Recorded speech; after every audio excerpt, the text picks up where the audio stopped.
All right.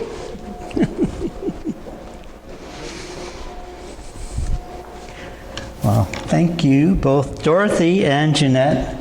What a blessing to be here today and be able to give this talk on love. Let me pull out my notes. I'm just giving you a warning. Giving you a warning. At times, I'm going to be reading straight from my notes.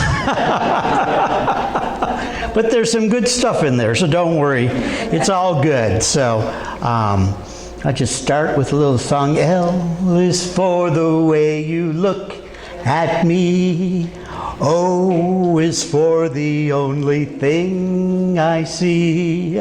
V is very, very extraordinary. E is even more. You're the one that I adore, and love is here for you and me. Love is here for you and me. Love is here for you and me. And today we're going to listen to the sound of love. I think I'm just going to hold this thing. Yeah, there we go. That's better. We're going to listen to the sound of love. So, dear blessing Spirit, we ask that your presence right now reveal itself to us, to each and every heart. We know that, as Christ said, the kingdom of God is within you, which is also interpreted as the kingdom of God is among you. So the kingdom of God is everywhere, within and without. And we know that this kingdom was built by love, and we are that love. Thank you, Mother, Father, God. Amen. All right, so what did one lovebird say to the other lovebird? You're my tweetheart. Turn to somebody and say, you're my tweetheart.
So also opening our minds and hearts to the healing, forgiving, empowering energy of love includes opportunities to practice loving kindness, watch our words, and be aware of judgment and ourselves.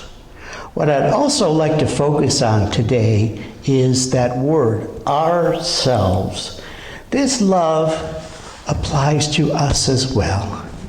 Most of us already know from coming here at Unity or, just growing up and, whatever religious background, to be nice to others, to be kind to others, say kind things. But how often do we do that for ourselves?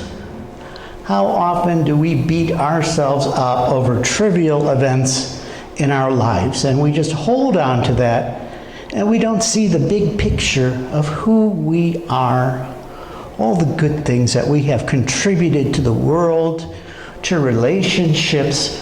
That just kind of goes under our radar sometime, and we need to bring it back to ourselves. Gives ourselves some of that, as Jeanette said, that sacred love Love, love, love, love, sacred love. So we listen to that sound of love, that sacred love. And this is the 1 Corinthians 13 in the scriptures. And I'm sure a lot of you have seen this before. This is a love chapter of the Bible. It's in the New Testament. Love is patient and kind, not jealous, boastful, rude, self-seeking, irritable, or resentful. Love does not delight in evil, but rejoices with the truth. Love always protects, always trusts, always hopes, always perseveres. Love never fails. 1 Corinthians 13. Okay, so that is a very lofty goal. That is a very lofty goal. I look at that and I'm like, well, I'm not a saint yet. God's still working on me. I'm getting there. But how about if we turn that around once again, listen to the sound of love, apply that to ourselves. Usually when this is read, we think about outside of ourselves. I need to be understanding. I need to be kind. I need to drop the judgment. All this stuff. But how about love is patient? I'm patient with myself. I'm kind with myself. I'm not jealous of others, boastful, pride, rude, self-seeking, irritable, or resentful. Okay, that applies to us. Love does not delight in evil, so we don't get happy when something bad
challenge at times. They're like the child that never grows up.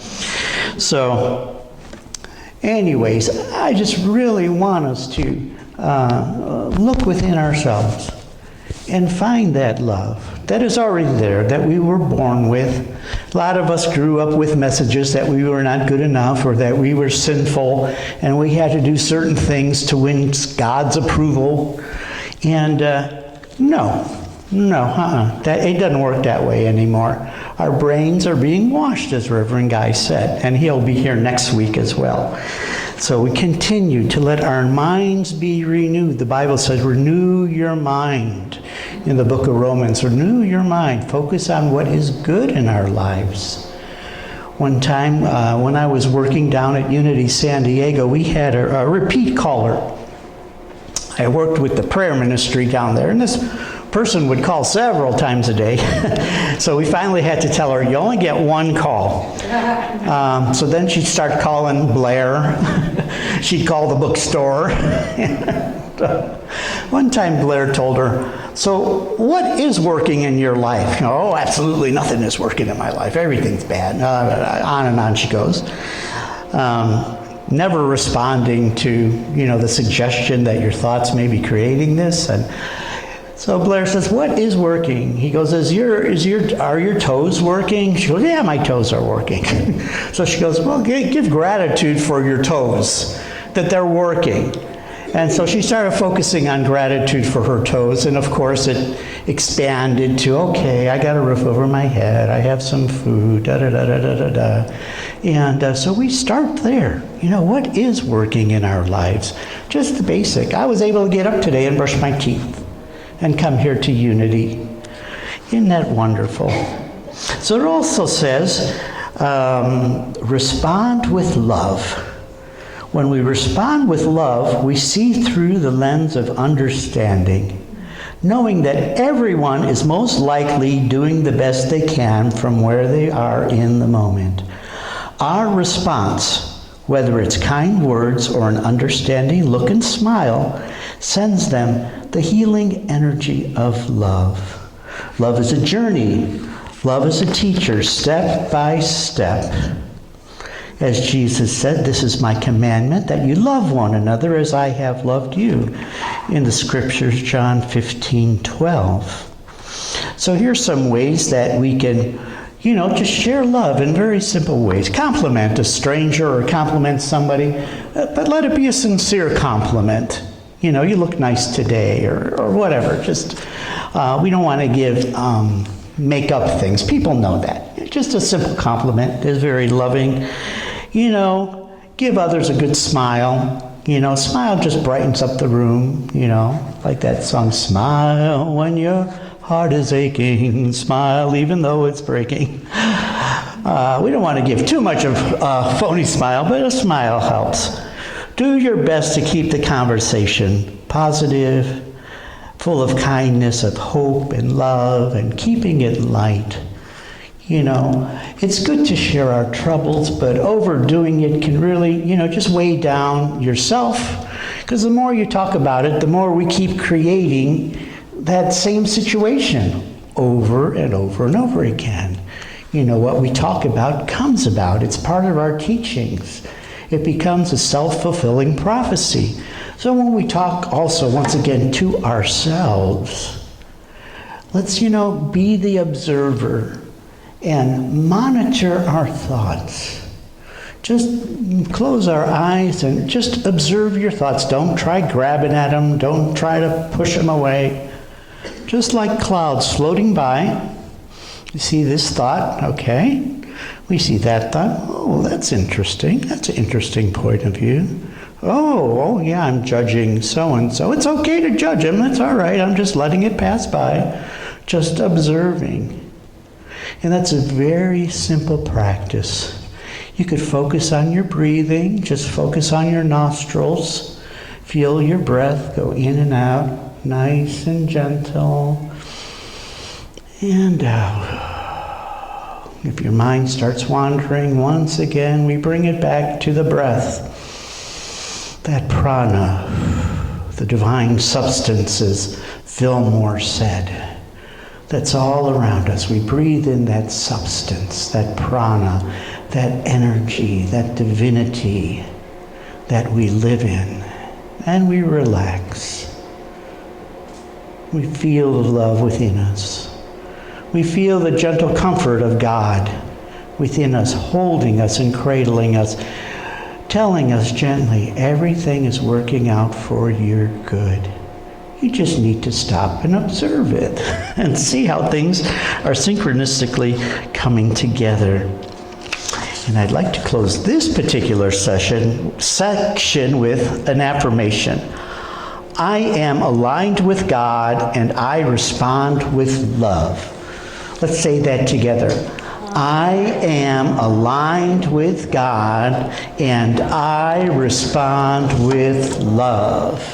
Once again, I am aligned with God and I respond with love. And there's a question we can always ask ourselves in any situation. What would love do? What would love do? I know a lot of us said, what would Jesus do? And then again, some of us still have issues with Jesus. So we don't want to go there.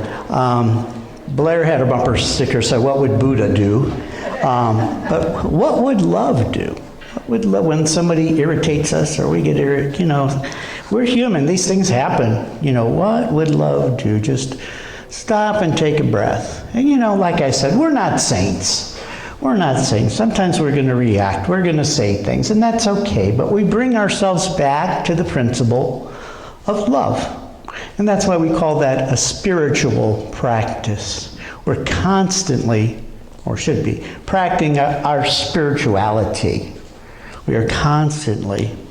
Love also lets us grow through our most difficult challenges. It is God expressing life. Once again, God is expressing through us. Each one of us is a divine spark of God expressing. Each one of you is a divine aspect of the divine. Your personality, everything that you are, is God expressing. And it's that divine love that, like I talked about earlier, that human spirit some of us call, that continues moving us forward. And we're just so grateful for that. I open myself to new, deeper relationships with all that love is. That's a beautiful affirmation. And I believe later I'll have it up on the screen. All right. And I'm reading from this booklet of Be Not Afraid, The Comfort of Christmas. This was the Advent booklet for 2021. Okay. All right.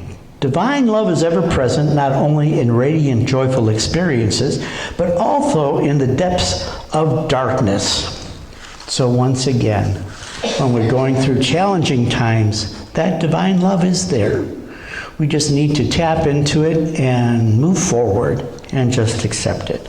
Okay, so that, I think I'll wrap it up with this booklet. Now I got some more notes here. Thank goodness for the internet. I can pull up all kinds of stuff. All right, so here's where I might be reading things verbatim.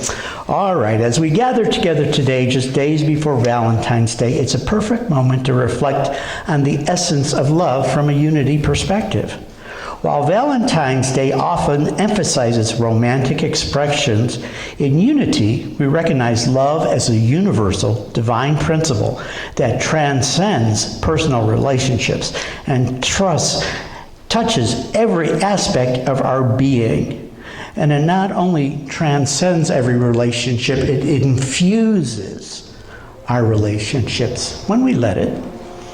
The nature of divine love and unity teachings, love is understood as the harmonizing, I like that word, being a musician, harmonizing power that underlies all creation. It is more than an emotion, it is a unifying force that connects us to each other and to the divine and to ourselves. Charles Fillmore, co-founder of Unity, described love as the pure essence of being that binds together the whole human family. This perspective invites us to see love not just as something we feel, but as a very fabric of existence. So as we know, Valentine's Day has its roots in various historical and cultural traditions, often associated with expressions of affection and celebration and romantic love. However, beyond the commercial aspects, it offers the opportunity to reflect on the deeper spiritual dimensions of love. Reverend Karen Lundvig from Seattle Unity says, love is a liberating force. And oh, that is so true. When you're feeling love, don't you feel more open and free? You just feel more liberated. Love casts out all fear, that it says in the scripture. There is no darkness in the light. There's no shadows. It just casts out all fear. So we can practice once again to just still ourselves. Still ourselves. Feel that essence of love within and all around us. And if we can't feel it, we can, just say some affirmations like, I feel the love within me. I know love is cradling me. Divine love is always within and around me. Or if you want to use other languages, love is beside me, always strengthening me. Whatever comes to your mind. So, let's see. Okay, I'll leave out that paragraph. We're just kind of repeating things I've already said. So we'll move from this slide. We'll just look at it one more time and realize that we're listening to the sound of love. How is love showing up in my life? Am I listening? Am I being patient with myself and kind? Am I listening? Am I trying not to be jealous or boastful, comparing myself to other people, but just recognizing the unique abilities and qualities that I have developed, that I have grown into at this point, and not comparing myself to others. And we don't delight in the evil that happens to others, but we rejoice with the truth, with love, and all those wonderful qualities. No, not there yet.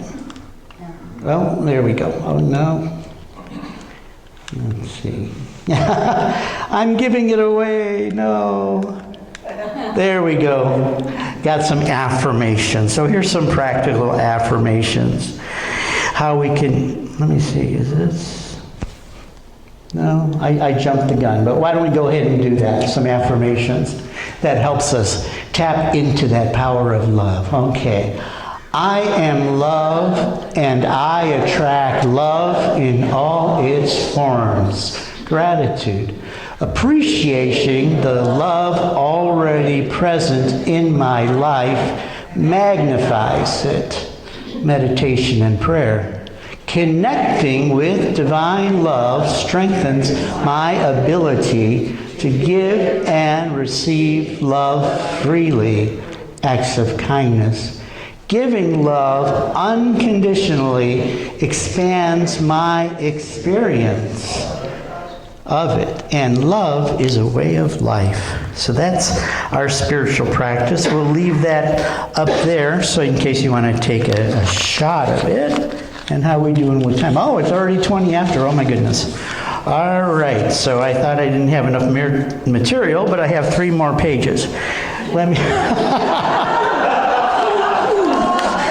Well, I could save that for another talk. Let me see if there's anything else. I was going to go through the religious science perspective as well, because they have pretty much the same take but different wording. Maybe I'll just read a paragraph. Okay, no, we're not there yet. I keep fumbling with this thing. There we go. Go back here. There we go. Okay. So, I think I'm going to leave it at that because we got 10 minutes left. And it's birthday Sunday today, so make sure you stick around for some cake. All right, so now, this is the affirmation I want to leave you with. I open myself to a deeper relationship with all that love is. And we'll say that again.